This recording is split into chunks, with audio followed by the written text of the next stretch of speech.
And flash flooding in southern New Mexico has killed 3 people, including a 7-year-old and a 4-year-old. It happened in Rio Doso, about 3 hours southeast of Albuquerque. You can see the water rushing, or rather pushing debris and surrounding a home, as well as damaging vehicles in an RV park. Dozens of people are trapped in their homes, and emergency crews have worked throughout the night to try and save them.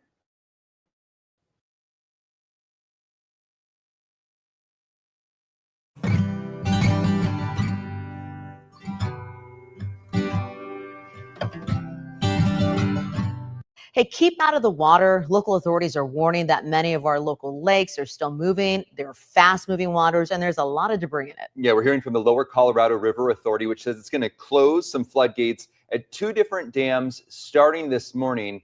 KXAN's Mercedes Hernandez is live at one of them, Starkey Dam at Lake Marble Falls in Burnett County. So, Mercedes, what is the agency doing right now as we have all this water that's flowing into the Highland Lakes? Yes, they tell us that they're, of course, going out and surveying their facilities, making sure nothing was really too badly damaged as a result of those floods. But they're right now just ultimately raising awareness about just how dangerous the aftermath of that runoff can be. I want you to take a look at the water just looking out over here this morning. It's hard to imagine that something that's so beautiful right now was so destructive, and we know has claimed so many lives over the weekend. Now, LCRA does tell us that until further notice, they really advise everyone to stay off of the water at Lakes Buchanan, Inks, LBJ, Marble Falls, and Travis. Now, earlier this week, the city of Austin, who manages Lake Austin, closed access there because of the danger that the water posed to the public. They extended that closure through this afternoon. And there is just a lot of runoff from that flood. Since July 3rd, Lake Buchanan rose 7 feet, and over at Lake Travis, more than 18 feet. It's risen there, and both are expected to gain a couple more feet in the coming days.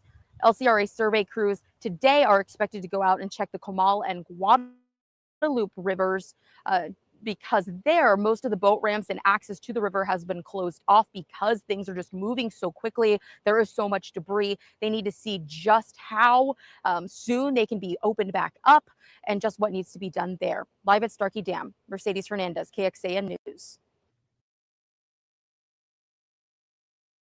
Tonight, the Texas Department of Motor Vehicles is warning Texans about an ongoing scam. Drivers have been receiving text messages alleging unpaid traffic tickets, toll violations, or other infractions. These texts often include a link urging recipients to pay fines to avoid further penalties. The Texas DMV says, please don't click on the links. The DMV is not a law enforcement agency and does not issue or collect fines. When I switched to Allstate, I saved hundreds. My old insurance company raised my rates, so I started looking around. This guy that I know to be my dad, he's not choosing to be my dad.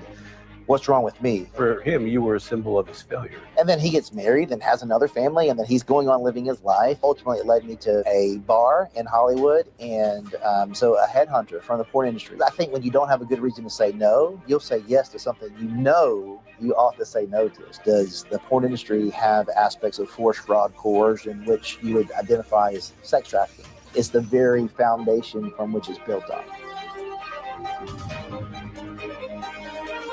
So good to have you. Yay, that's awesome. I love redemptive stories. Aren't they good? Yeah, they are. They are so good. And I just appreciate your willingness to share your story. A lot of people wouldn't have the bravery and the courage to do so. But I know there are people watching today that you're struggling with secret addictions. Maybe no one knows about it, but God knows about it. You know about it. And the Lord wants to set you free. And they'll hear Joshua's story today and be set free. Amen. If you listen, you're going to be inspired. But if you're stuck, the first thing is you need to tell somebody you call right now and say, listen, this is what I'm struggling with. Yeah. No judgment. Don't even need your name.